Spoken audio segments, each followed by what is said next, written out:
महिला हैं उसके अंदर 2,25,000 टीमें बनी हैं और गांव-गांव में जो कोई उम्र की कोई सीमा नहीं थी, बच्चे भी थे, बूढ़े भी थे, जवान भी थे। एक ऐसा माहौल बना है, आपस में बोलचाल भी नहीं थी तो कई लोग की दोस्ती होगी वापस, साथ में खेले हैं, टीमें बनी है तो सभी पॉलिटिकल पार्टी लोगों की बनी हैं, तो हमने भी इसको नॉन पॉलिटिकल कहा है। उसका देखिए कितना बड़ा असर है। देखिए राजनीति विचारधारा की लड़ाई है, वो चलती रहती है, पर अगर आप विचारधारा को अपनी जगह रखें, उसमें कमिटमेंट रखें, कोई कॉम्प्रोमाइज़ नहीं करें और साथ में व्यवहार के अंदर, बातचीत के अंदर भाईचारा, प्रेम, मोहब्बत होनी चाहिए। ये हमारी थीम भी है। हिंसा किसी भी कीमत पर सहन नहीं करनी चाहिए, किसी पॉलिटिकल पार्टी को। ये तो गांधी जी का भी और दुनिया का दस्तूर है, सत्य अहिंसा, तो वो पालना होनी चाहिए। तो इसलिए जो ये ग्रामीण ओलंपिक खेलों ने एक नई दिशा दी है देश को, पूरे मुल्क में, मेरे ख्याल पूरे विश्व के अंदर शायद राजस्थान पहला राज्य होगा जहाँ पर ये ग्रामीण ओलंपिक की शुरुआत हुई। अब ये जल्दी ही शहरी ओलंपिक शुरू हो रहे हैं, राजीव गांधी शहरी ओलंपिक शुरू हो रहे हैं। तो ये जो माहौल बनता है उससे हैप्पीनेस इंडेक्स बढ़ता है। इसलिए मैंने ट्वीट किया था कि जो माहौल की खबरें आ रही है कि लोग खुश हैं, आपस में बातचीत कर रहे हैं, साथ में बैठ के गपशप कर रहे हैं, जो पहले तनाव का माहौल था उसमें कमी आई है। परफेक्टली तो कोई कुछ नहीं कह सकता है, पर आपस में संबंधों में तनाव की कमी आई है और लोग खुश नजर आते हैं। ये मैंने सर, देश में महंगाई की बात हो रही है, ऐसे वक्त में कांग्रेस की तरफ पूरा देश देख रहा था, लेकिन आपको नहीं लगता कि कांग्रेस उतना मजबूत विपक्ष नहीं दे पा रही और कहीं ना कहीं खुद की लड़ाइयों में भी उलझी है कांग्रेस? ना, बिल्कुल नहीं है।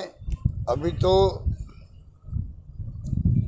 भारतीय जनता पार्टी नेतृत्व वाली एनडीए गवर्नमेंट हिल गई है। राहुल गांधी जी की यात्रा जो चल रही देश के अंदर, अब कल प्रवेश किया है तमिलनाडु के बाद में केरल गए थे, केरल के बाद में अब कल प्रवेश किया कर्नाटक में।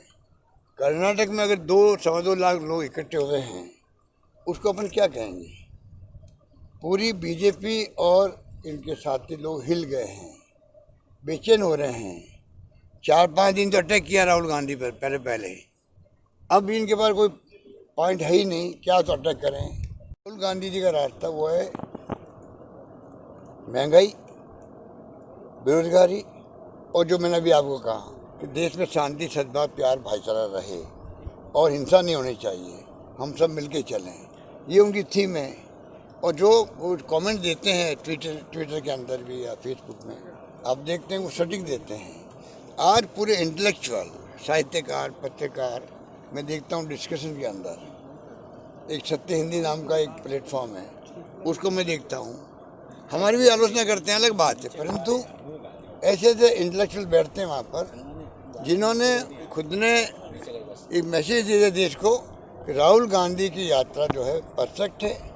राहुल गांधी की छवि जो खराब करने की कोशिश की गई थी, वो पूरी लोग समझ गए हैं कि इन्होंने झूठा प्रचार करके, सोशल मीडिया का उपयोग करके इन्होंने राहुल गांधी की छवि को नुकसान पहुंचाया था।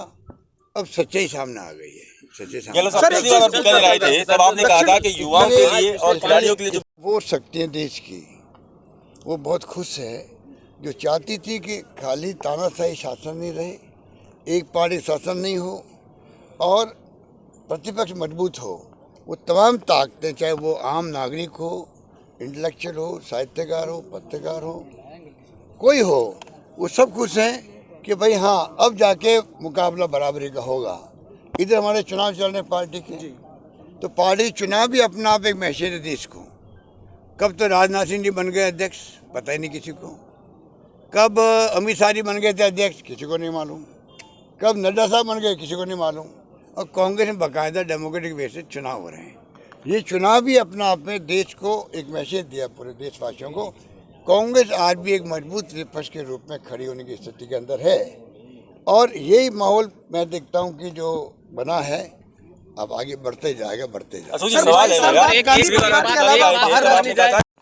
देखिए, कांग्रेस ये बीजेपी के मंशूबे कभी पूरे नहीं होने देगी। बीजेपी बार-बार प्रयास करती है कि सरकार किस प्रकार से 5 साल पूरे नहीं करे। जो उन्होंने करना था हॉर्स ट्रेडिंग, वो पूरी कोशिश कर ली। तो हमारे बंदे इतने मजबूत है, उसके बावजूद भी वो हिले नहीं। आज देखिए आप, सरकार पहले ही बच गई, अब भी मजबूत है। 5 साल हम पूरे करेंगे और मैंने कहा छात्रों और युवाओं के लिए बजट प्रस्तुत करेंगे। मैं आज फिर रिपीट करूंगा कि युवाओं को, छात्रों को, प्रदेशवासियों को मैं दिल से अपील करता हूं कि वो जिनके दिमाग में जो सुझाव हों वो सीधा मुझे भेजें। मैं चाहूँगा कि हम वो योजना लेके आएँ जो कि लोगों के दिलों में क्या है, क्योंकि अगला जो देश का भविष्य है वो युवा पीढ़ी पर है। हम तो चाहते हैं कि हमारे ज़िंदगी के अंदर कांग्रेस मजबूत संगठन के रूप में उभरे, युवा पीढ़ी आगे आए और देश के जो हालात हैं, चुनौती हैं, जो भी सांप्रदायिकता की है या जो भी हो रहा है देश के अंदर, वो अच्छा नहीं हो रहा है। हमारे साहित्यकार, पत्रकार 2-2 साल जेल में बंद रहते हैं। असहमति है तो आप देशद्रोही हो। आप और हमको ही नहीं मालूम है कितने लोग जेल में गए हैं। कभी कभी खबर आती है 2 साल के बाद में इनको जमानत मिली है, ये खबरें सुनते हैं हम लोग। ये स्थिति अच्छी नहीं है देश। सर, प्रधानमंत्री मोदी राजस्थान आए हैं, दंडवत यहाँ पर किया है, कल आपने देखा होगा, कुछ कहेंगे उस दौरे? देखिए, उनको मालूम है कि अशोक गहलोत की छवि राजस्थान के अंदर बड़ी हम्बल व्यक्ति की है, सिंपल सिम्प्लिसिटी की है, जो मेरी इमेज बचपन से रही है। ठीक है, तो मोदी जी आने वाले वक्त में क्या मुकाबला कैसे करेंगे? वो मुझसे ज़्यादा हम्बल दिखना चाहते हैं। क्या तुक था कल? भगवान करे उनको वो हम्बल रहे, भगवान करे पूरे देश के अंदर मैसेज देवे। हम बार बार उनसे मांग कर रहे हैं कि आप भाईचारे का, प्यार का, मोहब्बत का संदेश दो और ये कहो मैं हिंसा किसी कीमत बर्दाश्त नहीं करूँगा। मेरे मैसेज को तो अभी दे नहीं रहे वो, मेरी सलाह को मान नहीं रहे और 3 बार दंडवत करके क्या बताना चाहते हो? तो हम जानते हैं कि आप प्राइम मिनिस्टर देश के हो, आपका मान सम्मान है। आप अगर अपील करोगे देशवासियों से, उसका असर होगा। मैं खुद स्वीकार कर रहा हूँ, मेरा होगा उससे ज़्यादा उनका होगा, क्योंकि वो प्राइम मिनिस्टर देश के हैं। वो तो कर नहीं रहे हैं। हाँ, अगर कल वो आबू रोड पर ये अपील करते, इस धरती पे, राजस्थान की धरती पे, राजस्थान की धरती का मुख्यमंत्री बार बार हाथ जोड़ के उनकी प्रार्थना कर रहा है, मोदी जी कृपा करके आप ये अपील करो, देश में चाहता हूँ प्यार से, मोहब्बत से, भाईचारे से भरा रहे आपस के अंदर, सभी जाति, सभी वर्ग, सभी धर्मों के लोग और सभी भाषा बोलने वाले लोग एकजुट रहे। ये मेरा सपना है और हिंसा में बर्दाश्त नहीं करूँगा। वो अगर कल बोलते आबू रोड पे तो मैं उनको टेलीफोन करके भी बधाई देता कि प्रधानमंत्री जी आपने बहुत अच्छा है। सर, कांग्रेस दंडवत क्यों किया? खाली वो बताने के लिए अशोक गहलोत हम्बल है तो मैं भी हम्बल हूँ। तो मेरा वो जो मेरे पीछे पड़े हुए ये लोग, जितने अमित शाह हो, मोदी जी हो, बीजेपी हो, ये सरकार की, इनके पास और कुछ है नहीं। हमारी योजना में दावा करता हूँ, ऐसी ऐसी योजना है जो केंद्र सरकार को स्वीकार करनी चाहिए पूरे देश के लिए। जमाना आ गया 21वीं सेंचुरी का, जिसके अंदर सोशल सिक्योरिटी होना बहुत आवश्यक है। कर्मचारियों के लिए हमने कहा ओल्ड पेंशन स्कीम है वो लागू हो।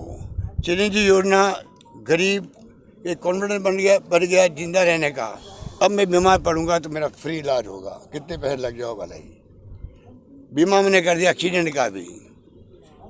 इंदिरा गांधी शहरी रोजगार योजना जो देश में कहीं नहीं है, नरेगा की 100 दिन का रोजगार दे दिया, बहुत लोग खुश हैं, महिलाएं बहुत खुश है, घर से बाहर आई है। इंदिरा गांधी रसोई योजना, 8 रुपये खाना मिल रहा है मुझे। मैं खुद खाना खाने गया रसोई में, तो गरीबों ने कहा कि साहब 200 रुपये किलो तो तेल है, किलो साबुन की पट्टी नहीं मिलती है, मैं 20-25 रुपये के बगैर। क्या हालात हो रहे हैं देश के अंदर, हम इसलिए आके खाना खा रहे हैं। तो हमने जो जो योजना लागू की और भी कई योजना लागू करी है, उन सबको मैं आग्रह करूंगा भारत सरकार से हमारी योजनाओं को पूरे देश में लागू करवाए। और सोशल सिक्योरिटी में जो पेंशन हम दे रहे हैं, 1 करोड़ लोगों में पेंशन दे रहा हूँ, वो पेंशन इनको आगे आना चाहिए। जब अमीरों के पैसे जो है करोड़ों अरबों खरबों माफ़ कर सकते हैं, वो आंकड़े में कभी न कभी दूंगा आपको, जो आप और देश को तो केवल आंकड़े केवल आते रहते हैं वैसे, पर हमारी आंखें खुल जाती है। कहाँ आप 50,000 करोड़, 10,000 करोड़, 5,000 करोड़ माफ़ कर देते हो इंडस्ट्रियलिस्ट के। गरीब और अमीर की खाई बढ़ती जा रही है, लोग भूखे मर रहे हैं, उनकी तरफ ध्यान नहीं दे रही सरकार। स्थिति बड़ी नाजुक है। मैं चाहूँगा कि ऐसे वक्त में कांग्रेस मजबूत प्रतिपक्ष के रूप में सामने आ रही है। सबका स्वागत है। विनम्र शब्दों में आम जनता को रिक्वेस्ट कर रहा हूँ, बार बार कृपा करके बार बार सरकार बदल देते हो। मेरे अच्छे काम होते हैं तब भी आप हवा में बह जाते हैं। कभी मोदी जी की हवा में, एक बार कर्मचारी मेरे विरोध में हो गए थे क्योंकि हम उनको टक्कर नहीं कर पाए ढंग से, हमारा डायलॉग नहीं हो पाया उनसे, तो स्ट्राइक हो गई, तो उनके गार्ड बांध दिए उन्होंने। हमारी सरकार चली गई, हम स्वीकार करते हैं। डायलॉग रहता है उस वक्त में मान लो, स्ट्राइक के बाद में भी शायद वो स्थिति नहीं बनती, पर मेरा पहला टर्म था और हम डायलॉग नहीं रख पाए, सरकार चली गई। दूसरी बात, मोदी जी का एक ऐसा माहौल बना देश के अंदर, शीला दीक्षित चुनाव हार गई, मध्य प्रदेश और छत्तीसगढ़ में जीतने वाले जमा चुनाव हार गए और यहाँ पे भी हम हार गए। तो ये ऐसी स्थिति बनती। मैं रिक्वेस्ट कर रहा हूँ पब्लिक से, विनम्र निवेदन कर रहा हूँ, आप एक मौका और हमें दो इस बार। हम बताएंगे आपको जो अभी हम योजना लेके आए हैं, रिफाइनरी बन रही है, ERCP के लिए मैं संघर्ष कर रहा हूँ मोदी जी से कि आप इसको पूरा करवाओ। 13 जिले में पानी की योजना है ईस्टर्न राजस्थान की, वरना हम तो करेंगे ही करेंगे पूरा इसको। और बड़ी बड़ी योजना में लेके आ रहा हूँ। कोई भूखा नहीं सोना चाहिए। तो आज कितने गरीब लोगों का भला हो रहा है। लगभग 1000 रसोइये का काम करीब करीब पूरा हो रहा है। तो कोई काम की कमी राजस्थान में हमने नहीं है। तो मैं चाहूँगा केंद्र सरकार हमें इमदाद करे, मदद करे। आगे है राज्यों के लिए। केंद्र सरकार का रवैया राज्यों के प्रति ठीक नहीं है। सर दिल्ली किसी पद पे रहूँ, मैं राजस्थान का हूँ, मारवाड़ का हूँ, जोधपुर का हूँ, महामंदिर का हूँ, जहाँ मैं पैदा हुआ। मैं उससे कैसे दूर हो सकता हूँ। मेरी ज़िंदगी अंतिम सांस तक मैं कहीं रहूँ तो मैं उनकी सेवा करता रहूँगा। बार बार मैं कहता हूँ उसके मायने होते हैं। सर माने सर मैं खिलाफ कहते हैं कांग्रेस की सरकार तोड़े जा रहे हैं, हमारी सारी स्वतंत्रता छीन ली गई है। तुम दिल्ली के बादशाह बन जाओ, हम तुम्हारे साथ आ जाएंगे, नहीं तो तुम हमारा साथ। बोले हमने ये सालों सोचकर बहुत सोच समझ के सुनी। अजीत सिंह जी जब 2 साल की अवस्था में गद्दी पर बैठे, उस समय गांधी का पंजा दोस्ती और सहनशीलता का प्रतीक हुआ। तो जब इसके बारे में अभी महाराजा अग्रसेन जो भी बता दिया, तो उन्होंने इसकी बड़ी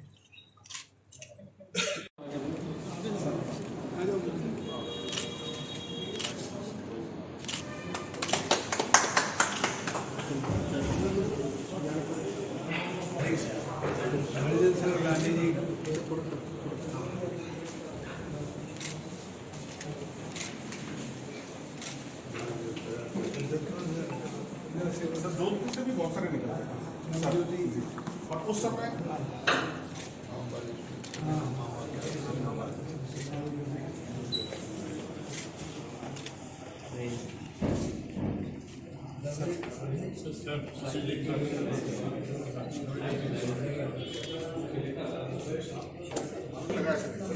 राजस्थान की इसकी जरूरत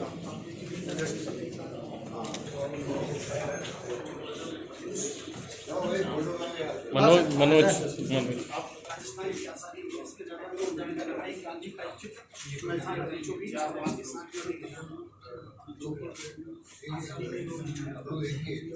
सर इनकी बॉक्स भी बना रखी है। हाँ दोनों एक ही फ्रीडम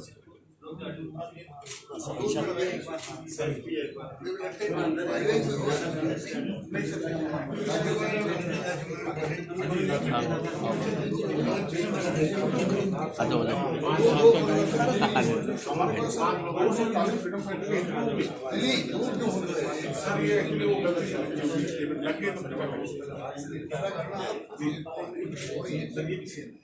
इनके लड़के विनोद नागपुर उन्होंने ही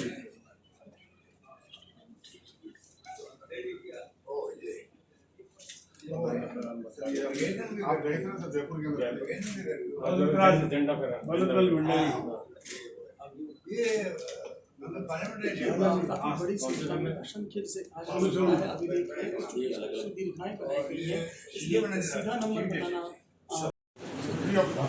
जिसको पट्टे वगैरह भी ले जाते हैं। यूडीएफ यहीं पे आए थे, इसी को देखा था। वो प्रशासन शहरों के शुरू किया था उससे पहले।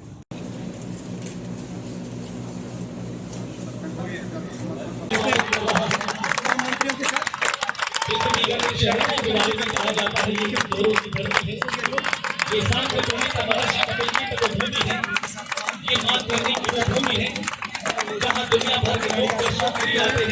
सोच के साथ मंशा की गई थी, मुझे लगता है बताते हुए निश्चित तौर पर एक खिलाड़ी जो है वो अपना पत्र दे रही है कि मुख्यमंत्री से गुजारिश की है चाहती हूँ और मोबाइल नंबर जो है मांगा है, जैसा कि मुख्यमंत्री ने कहा प्रधानमंत्री मोदी को सवाल करते हुए शायद ऐसा रोमांचकारी लगा है जब मुख्यमंत्री बहुत हर्षित है क्योंकि बेटियों को मालूम है कि उनकी शिक्षा के लिए चाहे कार्य बहिष्कार की बात करें, स्कूली योजना की बात करें, की बात करें, तमाम योजनाओं की बात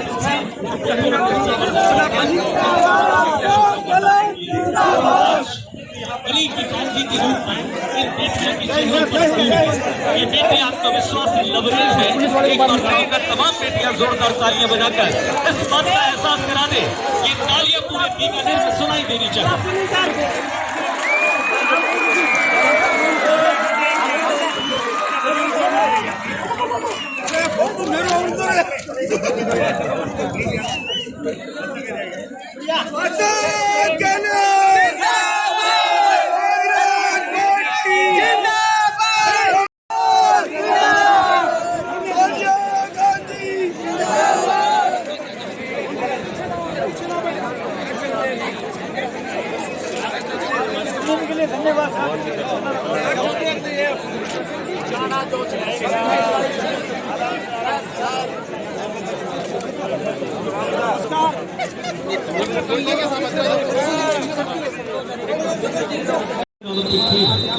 एक हिस्सा बने हैं इन खिलाड़ियों के। ये खिलाड़ी अपनी मेहनत, अपने दमखम और अपने प्रयासों के दम पर चाहे रेडर करें या फिर डिफेंस करें, फाइनल मुकाबला और ये स्पर्धा जो खास तरह से वहाँ पर देखने तक रोमांचक हो गया है और इस मैच का रोमांच माननीय मुख्यमंत्री महोदय स्वयं ले रहे हैं। डॉक्टर बेटी के साथ पुष्पाल जी ये लोग यहाँ विराज रहे हैं। इसके अलावा हजारों मैच देखने गए खेल प्रेमी खिलाड़ी का पूरा पांडाल खेल के रोमांच से लबरेज डॉक्टर कर्ण सिंह स्टेडियम, जहाँ राष्ट्रीय हॉकी अलावा यहाँ पर badminton, table tennis, athletics, cricket, kabaddi, basketball जैसे खेल संचालित कर रहे हैं।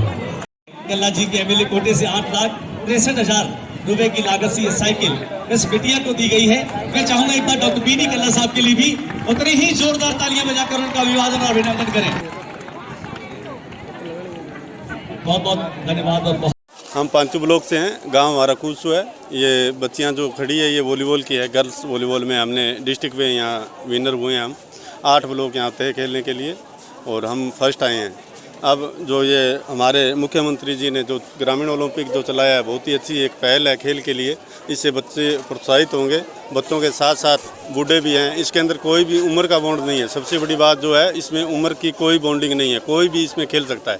और ग्रामीण परिवेश के लिए इससे बढ़िया कोई मंच नहीं हो सकता। इसके लिए हम सभी खिलाड़ी और मैं धन्यवाद देना चाहता हूँ मुख्यमंत्री साहब को। और अभी हमारी बच्चियों को जो सम्मानित किया है मुख्यमंत्री और अन्य नेतागणों ने, उसके लिए भी हम धन्यवाद देते हैं मुख्यमंत्री साहब का। और अभी मैं कहना चाहूँगा, अभी ग्रामीण को अपने परिवेश से बाहर निकल के शहरियों को बताना चाहिए भी हम भी कुछ कर सकते हैं। हम भी आगे बढ़ रहे हैं धीरे धीरे। और अभी ग्रामीण जो है, अभी यहाँ जितने भी इस टूर्नामेंट में जितनी भी टीमों ने भाग लिया, सभी गांव से आए हुए बच्चे थे, जिनको देख के यूँ लग रहा था कि ये बच्चे आगे बढ़ेंगे। और मैं भी आशा करता हूँ, अपनी टीम से आशा करता हूँ, अपने खिलाड़ियों से आशा करता हूँ कि हमारे बच्चे भी आगे राज्य स्तर में कुछ ना कुछ पदक हासिल करेंगे, आगे नेशनल खेलेंगे। ओलंपिक में भी जाने की संभावना बहुत ज़्यादा बन गई है। जिस प्रकार से मुख्यमंत्री हमारे सहयोग कर रहे हैं, जिस प्रकार से इन्होंने ये एक अभियान चलाया है ग्रामीण ओलंपिक का, उसके लिए हम धन्यवाद देते हैं। जय हिंद, जय भारत। क्या बोलूं? मेरा नाम मोनिका जाट है और मैं बीकानेर से हूँ। मैंने एशियन ट्रैक साइकिलिंग चैम्पियनशिप में ब्रॉन्ज मेडल लिया है। तो आज अशोक जी यहाँ पर आए और मुझे साइकिल दी साइकिल 8,63,000 की है।